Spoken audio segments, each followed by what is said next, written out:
Hello everyone, स्वागत है आप सभी का हमारे YouTube channel exam 2.0 study channel पर। आज के इस वीडियो में हम लोग भारतीय इतिहास का 7वां टॉपिक यानी भारतीय उत्तर काल वर्धन वंश को कवर करने वाले हैं, जिसका काल 647 ईस्वी तक रहा है। तो इससे संबंधित 55 एमसीक्यू प्रश्न को हम लोग कवर करेंगे। तो इस वीडियो को आप लोग अंत तक जरूर देखिएगा। और इससे पहले मैंने बहुत सारे वीडियोस बना करके रखे हैं भारतीय इतिहास से संबंधित। अगर आपने उसे नहीं देखा है तो जाकर के उसे देख सकते हैं, या फिर चैनल में जाएंगे वहाँ पर प्लेलिस्ट भी मिल जाएगा, वहाँ से भी आप लोग देख सकते हैं। और ये वीडियो आपको पसंद आता है तो इसको लाइक कर दीजिएगा, और चैनल पर नए आए हैं तो चैनल को सब्सक्राइब करके बेल आइकन बटन भी दबा दीजिएगा। तो देखते हैं आज का पहला प्रश्न यहाँ पर क्या पूछा गया है। तो आज का पहला प्रश्न यहाँ पर दिया गया है कि थानेश्वर में वर्धन वंश यानी पुष्यभूति वंश की स्थापना किसने की। ऑप्शन दिए गए हैं राज्यवर्धन, आदित्यवर्धन, पुष्यभूति वर्धन या फिर नरवर्धन। तो इसका करेक्ट आंसर हो जाएगा पुष्यभूति वर्धन ने वर्धन वंश की स्थापना की। उसके बाद अगला प्रश्न यहाँ पर पूछा गया है कि सूची 1 को सूची 2 के साथ सम्मिलित करना है। तो इसका करेक्ट आंसर क्या होगा। ऑप्शन दिए गए हैं और इसमें से आपको करेक्ट आंसर बताना है। तो यहाँ पर मिलान करते हैं। यहाँ पर दिया गया है वर्धन राज्य, मौखरी राज्य, वाकाटक राज्य और मैत्रक राज्य। तो इसका बताना है कि राजधानी कहाँ पर थी। तो इसका करेक्ट आंसर हो जाएगा वर्धन की जो राजधानी थी वो थानेश्वर थी, मौखरी की राजधानी कन्नौज थी, वाकाटक की राजधानी पुरिका और मैत्रक की राजधानी वल्लभी। तो इसका करेक्ट आंसर हो जाएगा 1, 2, 3, 4, ऑप्शन नंबर ए करेक्ट हो जाएगा। उसके बाद अगला प्रश्न यहाँ पर तीसरा नंबर दिया गया है, सुमेलित कीजिए। सुमेलित में यहाँ पर दिया गया है सूची 1, सूची 2। सूची 1 में राजवंश है और सूची 2 में संस्थापक है। तो बताना है कि कौन से राजवंश के संस्थापक कौन है। तो इसका करेक्ट आंसर मैं आपको बता दे रहा हूँ। यहाँ पर वर्धन जो राजवंश है उसके संस्थापक हैं पुष्यभूति, और मौखरी राजवंश के जो संस्थापक हैं वो है ईशान वर्मा, वाकाटक के विंध्य शक्ति और मैत्रक के भटारक। तो इसका करेक्ट आंसर हो जाएगा 4, 2, 3, 1। 4, 2, 3, 1 यानी ऑप्शन नंबर बी करेक्ट हो जाएगा। उसके बाद अगला प्रश्न यहाँ पर पूछा गया है, चौथा नंबर की कदम्ब राज्य की स्थापना मौर्य शर्मन ने की, उसने अपनी राजधानी बनाई। तो बताना है कहाँ पर राजधानी बनाई। ऑप्शन दिया गया बंगाल को, कन्नौज को, वैजयंती या फिर वनवासी को, या फिर इनमें से कोई नहीं। तो इसका करेक्ट आंसर क्या होगा। इसका करेक्ट आंसर हो जाएगा वैजयंती या फिर वनवासी को यहाँ पर राजधानी बनाई है मौर्य शर्मन ने। उसके बाद अगला प्रश्न यहाँ पर दिया गया है, निम्नलिखित में वह अंतिम बौद्ध राजा कौन था जो संस्कृति का महान विद्वान और लेखक था। तो यहाँ पर बताना है कि निम्नलिखित में अंतिम बौद्ध राजा था जो संस्कृति का महान विद्वान और लेखक था। ऑप्शन दिए गए हैं कनिष्क, अशोक, बिंबिसार और हर्षवर्धन। तो इसका करेक्ट आंसर हो जाएगा ऑप्शन नंबर डी, हर्षवर्धन। उसके बाद अगला प्रश्न यहाँ पर पूछा गया है कि हर्षचरित किसके द्वारा लिखी गई थी। तो ऑप्शन दिए गए हैं कालिदास, कालिदास, बाणभट्ट, वाल्मीकि और व्यास। तो इसका करेक्ट आंसर हो जाएगा बाणभट्ट ने हर्षचरित लिखी थी।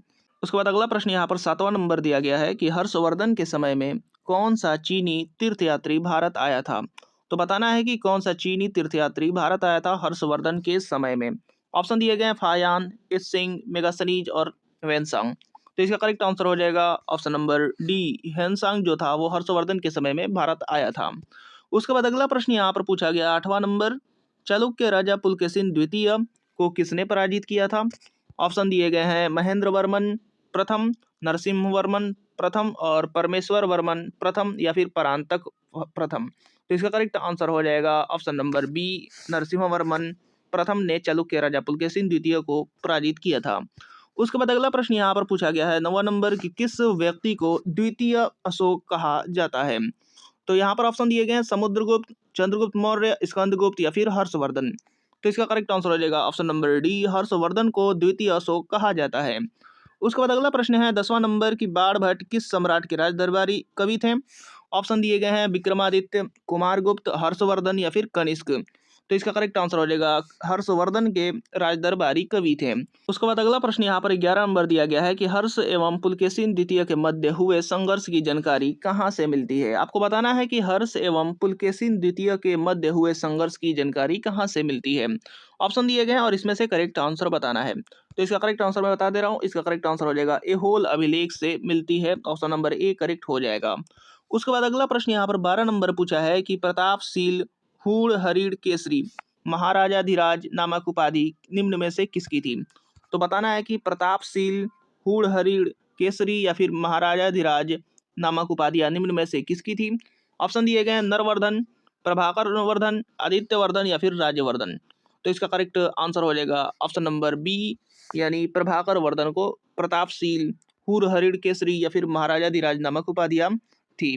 उसके बाद अगला प्रश्न यहाँ पर दिया गया है 13 नंबर की सम्राट हर्ष ने अपनी राजधानी थानेश्वर से कहाँ स्थानांतरित की थी। तो यहाँ पर बताना है कि सम्राट हर्ष ने राजधानी कहाँ पर स्थानांतरित की थी, थानेश्वर से। ऑप्शन दिए गए हैं प्रयाग, दिल्ली, कन्नौज और राजगिरी। तो इसका करेक्ट आंसर हो जाएगा ऑप्शन नंबर सी, कन्नौज कर दी थी। उसके बाद अगला प्रश्न यहाँ पर 14 नंबर दिया गया है कि शकलोत्तरा पथनाथ किसे कहा गया है। तो आपको बताना है कि शकलोत्तरा पथनाथ किसे कहा गया है। ऑप्शन दिए गए कनिष्क, हर्षवर्धन, प्रभाकर वर्धन या फिर राज्यवर्धन। तो इसका करेक्ट आंसर हो जाएगा हर्षवर्धन को शकलोत्तरा पथनाथ कहा गया है। उसके बाद अगला प्रश्न यहाँ पर 15 नंबर दिया गया है कि ह्वेनसांग ने किसे शिलादित्य कहा है। तो आपको बताना है ह्वेनसांग ने किसे शिलादित्य कहा है। ऑप्शन दिए गए हैं चंद्रगुप्त मौर्य, चंद्रगुप्त द्वितीय, अशोक, हर्षवर्धन।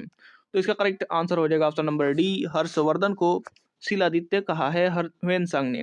उसके बाद अगला प्रश्न यहाँ पर पूछा गया है 16 नंबर की गुप्त वंश के ह्रास के पश्चात उत्तर भारत में बड़े भाग का पुनर्गठन किसने किया। तो आपको बताना है कि गुप्त वंश के ह्रास के पश्चात उत्तर भारत में बड़े भाग का पुनर्गठन किसने किया। ऑप्शन दिए गए चालुक्य, राजपूत, हर्षवर्धन या फिर शक। तो इसका करेक्ट आंसर हो जाएगा ऑप्शन नंबर सी, हर्षवर्धन ने किया था। उसके बाद अगला प्रश्न यहाँ पर पूछा गया है 17 नंबर की बंगाल का कौन सा शासक हर्ष का समकालीन था। ऑप्शन दिए गए शशांक, ध्रुवसेन, पुलकेशिन द्वितीय, भास्कर वर्मा। तो इसका करेक्ट आंसर हो जाएगा शशांक, जो कि हर्ष का समकालीन था। उसके बाद अगला प्रश्न यहाँ पर दिया गया है कि चालुक्य शासक पुलकेशिन द्वितीय ने किस नदी के किनारे हर्षवर्धन को परास्त किया था। ऑप्शन दिए गए महानदी नदी के, ताप्ती नदी के, नर्मदा नदी के या फिर गोदावरी नदी के। तो इसका करेक्ट आंसर हो जाएगा ऑप्शन नंबर सी, नर्मदा नदी के किनारे चालुक्य शासक पुलकेशिन द्वितीय ने हर्षवर्धन को परास्त किया था। उसके बाद अगला प्रश्न यहाँ पर देखते हैं 19 नंबर की हर्ष के शासनकाल में उत्तर भारत का सबसे महत्वपूर्ण शहर कौन सा था। ऑप्शन दिए गए हैं पाटलिपुत्र, उज्जैन, कन्नौज या फिर थानेश्वर। तो इसका करेक्ट आंसर हो जाएगा ऑप्शन नंबर सी, कन्नौज। उसके बाद अगला प्रश्न यहाँ पर पूछा गया था कि हर्ष की जीवनी किसने लिखी। ऑप्शन दिए गए हैं फिरदौसी, बाणभट्ट, वाराहमिहिर या फिर इनमें से कोई नहीं। तो इसका करेक्ट आंसर हो जाएगा ऑप्शन नंबर बी, बाणभट्ट ने लिखी थी। उसके बाद अगला प्रश्न यहाँ पर पूछा गया है कि हर्षवर्धन अपनी धार्मिक सभा कहाँ किया करता था। ऑप्शन दिए गए हैं मथुरा, प्रयाग, वाराणसी या फिर पेशावर। तो इसका करेक्ट आंसर हो जाएगा ऑप्शन नंबर बी, प्रयाग में हर्षवर्धन अपनी धार्मिक सभा किया करता था। उसके बाद अगला प्रश्न यहाँ पर पूछा गया है 22वां नंबर कि वर्धन वंश की राजधानी थानेश्वर किस प्रदेश में स्थित है। आपको बताना है कि वर्तमान में वर्धन वंश की राजधानी थानेश्वर किस प्रदेश में स्थित है। तो इसका करेक्ट आंसर हो जाएगा ऑप्शन नंबर बी, हरियाणा में स्थित है। उसके बाद अगला प्रश्न यहाँ पर पूछा गया है 23 नंबर कि हर्षवर्धन की बहन राजश्री का विवाह किसके साथ हुआ था। तो यहाँ पर ऑप्शन दिए गए हैं और इसमें से करेक्ट आंसर आपको बताना है। तो इसका करेक्ट आंसर हो जाएगा मौखरी नरेश ग्रहवर्मा से। उसके बाद अगला प्रश्न यहाँ पर पूछा गया है 24 नंबर कि हर्षवर्धन के अग्रज राज्यवर्धन द्वितीय की हत्या किसने की थी। ऑप्शन दिए गए हैं और इनमें से करेक्ट आंसर आपको बताना है। तो इसका करेक्ट आंसर हो जाएगा ऑप्शन नंबर बी, गौड़ नरेश शशांक। उसके बाद अगला प्रश्न यहाँ पर पूछा गया है 25 नंबर की हर्षवर्धन ने 606 ईस्वी में हर्ष संवत की स्थापना किस उपलक्ष्य में की थी। तो इसका करेक्ट आंसर आपको बताना है। तो इसका करेक्ट आंसर हो जाएगा अपने राज्यारोहण के उपलक्ष्य में हर्षवर्धन ने 606 ईस्वी में हर्ष संवत की स्थापना की थी। उसके बाद अगला प्रश्न यहाँ पर दिया गया है कि 26 नंबर कौन वर्धन वंश की राजधानी थानेश्वर से कन्नौज ले गया। ऑप्शन दिए गए हर्षवर्धन, आदित्यवर्धन, राज्यवर्धन प्रथम, राज्यवर्धन द्वितीय। तो इसका करेक्ट आंसर आपको बताना है। तो इसका करेक्ट आंसर हो जाएगा ऑप्शन नंबर ए, हर्षवर्धन ने अपनी राजधानी थानेश्वर से कन्नौज ले गया। उसके बाद अगला प्रश्न यहाँ पर पूछा गया है कि कन्नौज किस प्रदेश में स्थित है, यानी वर्तमान में बताना है कि कन्नौज किस प्रदेश में स्थित है। इसका करेक्ट आंसर होगा, यहाँ पर ऑप्शन दिए गए हैं उत्तर प्रदेश, मध्य प्रदेश, हरियाणा, पंजाब। इसका करेक्ट आंसर हो जाएगा उत्तर प्रदेश में स्थित है। उसके बाद अगला प्रश्न यहाँ पर पूछा गया है 28 नंबर की ह्वेनसांग की भारत में यात्रा के समय सूती कपड़ों के उत्पादन के लिए सबसे प्रसिद्ध नगर कौन सा था। तो इसका करेक्ट आंसर आपको बताना है। तो इसका करेक्ट आंसर क्या होगा, ऑप्शन दिए गए हैं वाराणसी, मथुरा, पाटलिपुत्र या फिर कांची। तो इसका करेक्ट आंसर हो जाएगा option number B, Mathura. Mathura में जो था वो सूती कपड़ों के उत्पादन के लिए सबसे प्रसिद्ध नगर था। उसके बाद अगला प्रश्न यहाँ पर पूछा गया है 29 नंबर की कवि बाणभट्ट निवासी था। आपको बताना है कि कहाँ का निवासी था। ऑप्शन दिए गए हैं पाटलिपुत्र का, थानेश्वर का, भोजपुर का या फिर इनमें से कोई नहीं। तो इसका करेक्ट आंसर हो जाएगा ऑप्शन नंबर बी, थानेश्वर का निवासी था बाणभट्ट। उसके बाद अगला प्रश्न यहाँ पर पूछा गया है 30 नंबर की नागानंद का रचनाकार कौन था। ऑप्शन दिए गए हैं बाणभट्ट, हर्षवर्धन, भवभूति या फिर भास। तो इसका करेक्ट आंसर बताना है नागानंद के रचनाकार। तो इसका करेक्ट आंसर हो जाएगा ऑप्शन नंबर बी, हर्षवर्धन जो थे वो नागानंद के रचनाकार थे। उसके बाद अगला प्रश्न यहाँ पर पूछा गया है 31 नंबर की सम्राट हर्षवर्धन ने 2 महान धार्मिक सम्मेलनों का आयोजन किया था। तो आपको बताना है कि कौन कौन से यहाँ पर किया था। यहाँ पर कन्नौज व प्रयाग में किया था, या फिर प्रयाग व थानेश्वर में, या फिर थानेश्वर या वल्लभी में, वल्लभी व प्रयाग में। इनमें से बताना है कहाँ पर किए थे। तो इसका करेक्ट आंसर हो जाएगा ऑप्शन नंबर ए, कन्नौज व प्रयाग में सम्राट हर्षवर्धन ने 2 महान धार्मिक सम्मेलनों का आयोजन किया था। उसके बाद अगला प्रश्न यहाँ पर पूछा गया है कि नागानंद, रत्नावली एवं प्रियदर्शिका नाटकों के नाटककार थे। आपको बताना है कि नाटककार इनमें से कौन थे। बाणभट्ट, विशाखादत्त, वात्स्यायन या फिर हर्षवर्धन। ये ऑप्शन में से कोई एक करेक्ट होगा, इसमें से बताना है। तो इसका करेक्ट आंसर हो जाएगा हर्षवर्धन, नागानंद, रत्नावली और प्रियदर्शिका नाटकों के नाटककार थे। उसके बाद अगला प्रश्न यहाँ पर पूछा गया है 33 नंबर की गुर्जरों को किस शासक ने पराजित किया। ऑप्शन दिए गए हैं प्रभाकर वर्धन, राज्यवर्धन, हर्षवर्धन या फिर शशांक। तो इसका करेक्ट आंसर क्या होगा? इसका करेक्ट आंसर हो जाएगा हर्षवर्धन ने पराजित किया। उसके बाद अगला प्रश्न यहाँ पर पूछा गया है 34 नंबर की आज भी भारत में ह्वेनसांग को याद करने का मुख्य कारण है। तो यहाँ पर बताना है, ऑप्शन दिए गए हैं हर्ष के प्रति सम्मान, नालंदा में अध्ययन, बौद्ध धर्म में आस्था या फिर सी यूकी की रचना। तो यहाँ पर बताना है कि भारत में ह्वेनसांग को याद करने का मुख्य कारण। तो इसका करेक्ट आंसर हो जाएगा ऑप्शन नंबर डी, सी यूकी की रचना है।